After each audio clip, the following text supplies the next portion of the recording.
However, the designer is going to come back to you and say that, hey, the speed is not enough. When the levels go up, the speed should increase at appropriate level. The challenge should be felt by the player. What are you going to do? You are going to go back, you are going to change your logic, again shift the bit. Now the guy is going to say, hey, the level change effect is really not very good. Okay, go back and do that. Keep doing it. Okay. Most probably if you are working on an iPhone, you are probably shipping ad hoc provisioning based builds, which takes you a lot higher time. The customer wants to be dead sure that everything is perfect before it is launched on App Store. Okay. Now all these problems you are going to face if these things are not thought of perfectly in the game design. When you get the RFP and when you win the contract, you feel very happy. Everybody is on cloud 9 that yes, we have got a contract. But the RFP never mentioned how the scoring should be done. Nobody had a clue.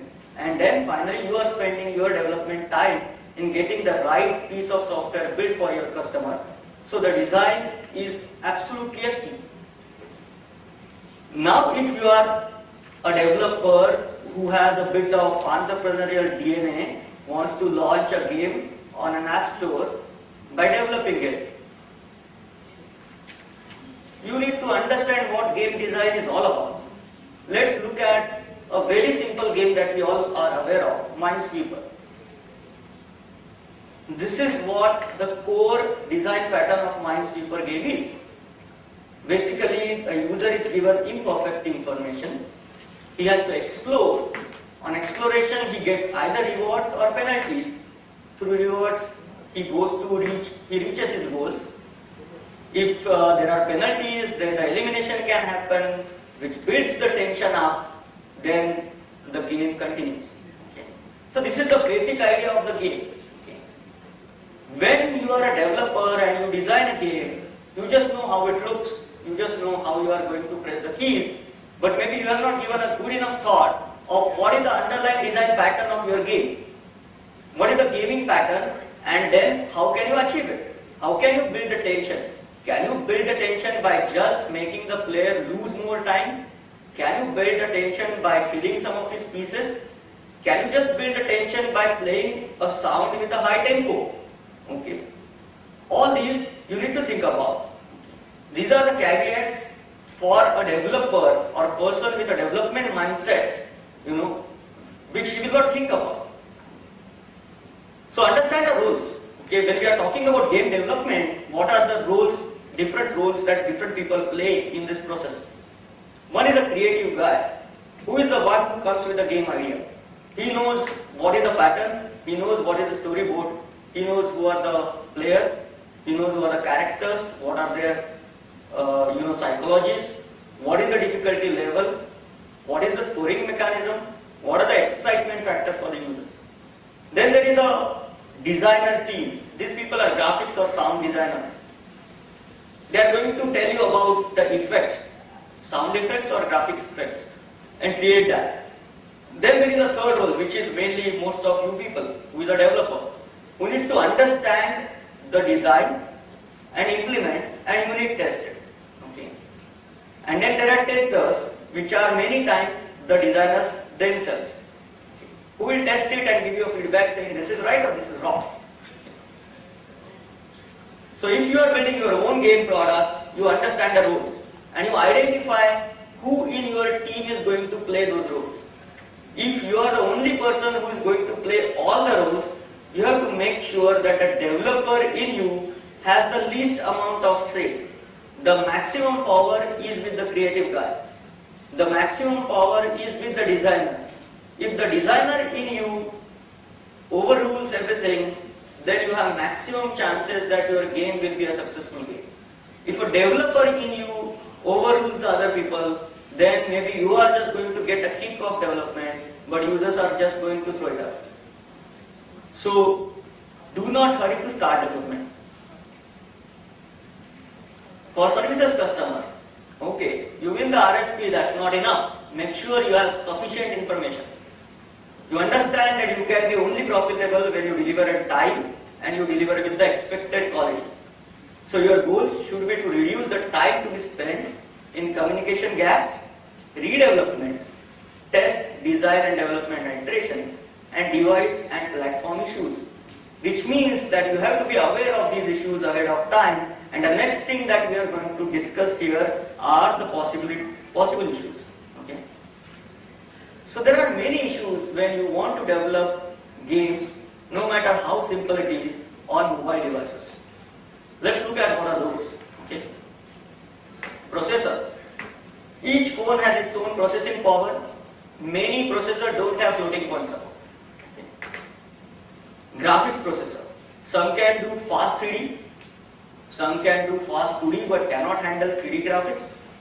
Some can barely handle 2D graphics. The alpha channel can be a major bottleneck. Memory.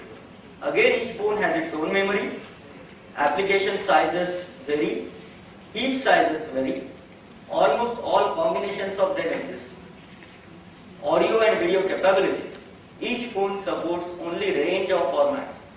Some do support all of them. The majority does not support many of them. Network capability. Various limitations. You have to just forget about infrared channel. Nobody plays games on infrared channel. Bluetooth can be pain to support and is highly unstable when there are too many clients. Internet connection is usually slow.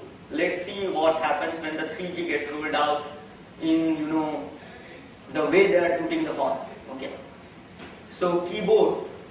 Not all phones support multiple key presses. There are phones which have different key maps. There are different interfaces. And display. It's the biggest nightmare. Every screen, there are multiple devices with multiple screen sizes. The colors look different on different devices. You may have the same hex code of the color in your code, but it will look different on different devices. Okay. So you have to support them all. So look at the issues. There are plenty of issues when you are talking about mobile game development.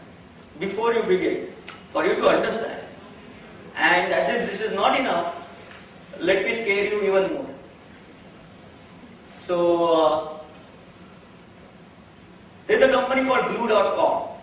Hats off to them because they have a game called Transformers, for which they have 25,000 different builds. 25,000 different builds for different mobile devices. Okay. Think about the effort being spent.